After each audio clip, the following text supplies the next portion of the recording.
Welcome to my second mini bonus presentation as an addition to the intermittent fasting and metabolic health series. In this one, I'm going to be discussing an important topic for certain populations to be aware of when it comes to intermittent fasting, and that is hormonal imbalance. Here's what you're going to learn. What is energy availability and how it relates to hormonal imbalances? The effect of intermittent fasting on energy availability, how an individual can reduce their risk of hormonal disturbances through nutrient timing. Before getting into exactly what may cause a hormonal imbalance or disturbance with how we time our food intake, let's first describe who is at risk for this to occur. The first type of individual who is at risk is ultra lean individuals. This would typically be a body fat percentage below 18% for most women and below 8% for most men. For this group, that alone will put them at risk. The other group at high risk is lean individuals, which is usually classified as 18 to 20% body fat for most women and 8 to 12% for most men. However, for this population, this is when coupled with high activity levels or following rapid or large amounts of weight loss. Now, what is it that creates the hormonal disturbance in these individuals when it occurs? It is linked to something known as relative energy deficiency. And because this is a condition prevalent among highly active individuals and athletes, the International Olympic Committee has a consensus statement which defines it as an inadequacy of energy to support the range of body functions involved in optimal health and performance. So it comes down to energy availability, which we can calculate using the equation energy intake minus energy expenditure divided by fat-free mass. What this provides us is the amount of energy or calories left over from energy intake after exercise energy expenditure has been accounted for. A state of low energy availability is often defined as a result below 30 with this equation. And this means that there are few calories left over and available for normal bodily functions. Some of these bodily functions that will often start to downregulate in the body's efforts to try to conserve energy are digestion, reproductive function, and tissue turnover, such as the muscle protein turnover that we discussed in the muscle webinar. Let's look at what happens with low energy availability resulting in relative energy deficiency. The right circle is what occurs in males. The left circle is females, and the middle overlap area are shared effects. In both sexes, relative energy deficiency causes a reduction in the hormone leptin, which is a key player in metabolism. This can then affect T3, which is our active thyroid hormone, and that causes a reduction in resting metabolic rate. Females also experience low estrogen, and with this often comes amenorrhea, which is loss or very irregular periods. Males experience low testosterone. Coming back to the reduction in RMR, some of you may have heard of metabolic adaptation or set point theory and know that a reduction in resting metabolism is also seen with weight loss. So I would like to put the effect of this state of relative energy deficiency in perspective. Yes, RMR is affected by weight loss, and a loss of 5 to 20% body weight can cause a reduction in resting metabolism of about 3 to 5% below what would be predicted. That could amount to about 100 calories less being burned per day. Greater amounts of weight loss can see reductions of as much as 20%. And then this state of relative energy deficiency can result in a very large 10 to 35% reduction, as you will see across different studies. That could be as much as 400 to 500 fewer calories being burned each day, which obviously has some major implications. And there are other reasons people should care about avoiding these hormonal issues as well, including an increased risk of bone loss, stress fractures, osteoporosis, and cardiovascular disease.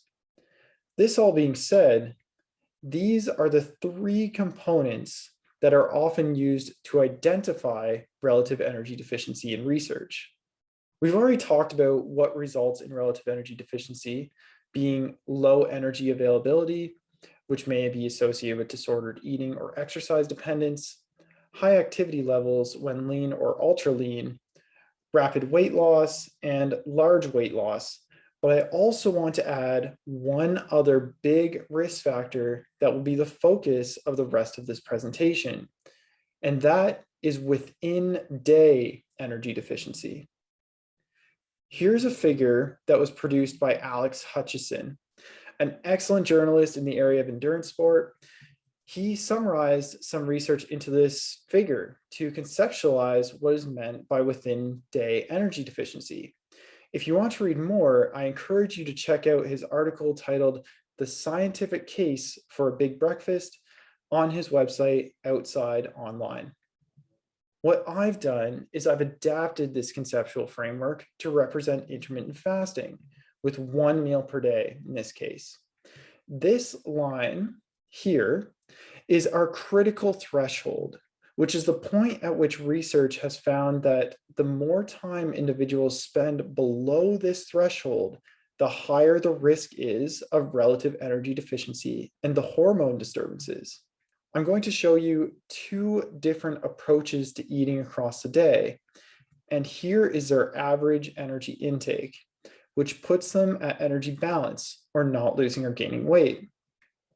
Here's a person who eats 4 meals across the day that are equal in the amount of calories, with each inflection point signifying a meal. You can see that they spend more time with their body having higher energy availability from food intake across the day, and they never fall below the critical threshold. So their risk of hormone disturbance will be lower if they are very lean or very active. Here is someone who intermittent fasts all day and then has one large dinner at the end of the day. They spend more time in low energy availability from food and below the threshold. Then the high inflection point is the one large meal that they eat. Even though both individuals in this case have the exact same energy intake, this will present a high risk for the very active and or very lean individual with this 1 meal per day because they spent more time below that critical threshold. One more way to describe this, but this time, the two individuals have an average energy deficit, meaning they would be losing weight over time.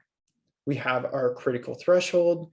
The multiple meals per day individual is still able to maintain an overall energy deficit, but refrains from spending time below the critical threshold and spends more time with higher energy availability.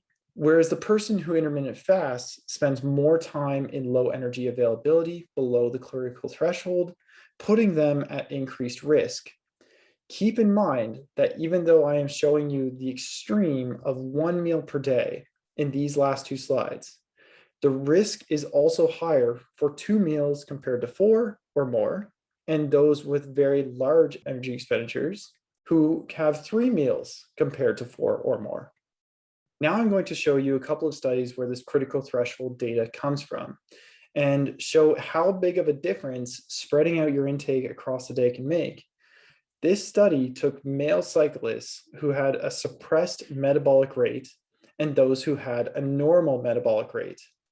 Even though both of them had similar body compositions and similar energy intakes, indeed, they found that those who had a suppressed metabolic rate were spending more time in their day in low energy availability.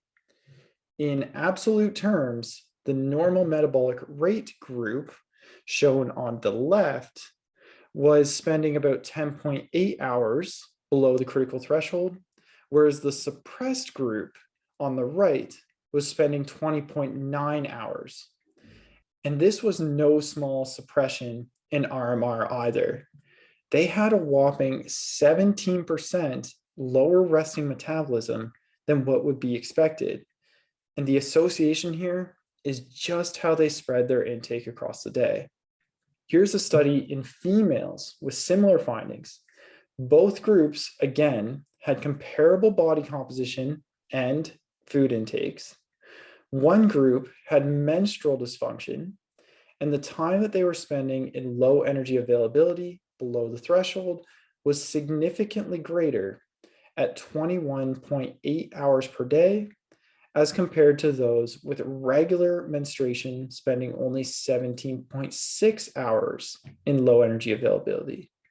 They also found the within-day energy deficiency was associated with lower metabolic rates, being 13% lower than expected, higher cortisol, being a stress hormone, and lower estrogen.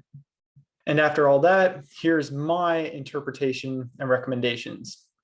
Athletes and highly active individuals should avoid or limit intermittent fasting to reduce their risk of hypothalamic amenorrhea and low testosterone. Athletes and highly active individuals should evenly spread their intake across the day for enhanced recovery, like we talked about in the muscle webinar, and to reduce their time in low energy availability. Those with hypothalamic amenorrhea or low testosterone due to relative energy deficiency currently should spread their intake across the day to assist with treatment. And last but not least, I just want to take this opportunity to quickly discuss diet culture, because I could talk all day long about within-day energy deficiency, but in most cases, the root of the issue that is causing within-day energy deficiency is people over-restricting and believing this constant narrative that in order to perform their best or look their best, they need to be very lean. And this simply is not true.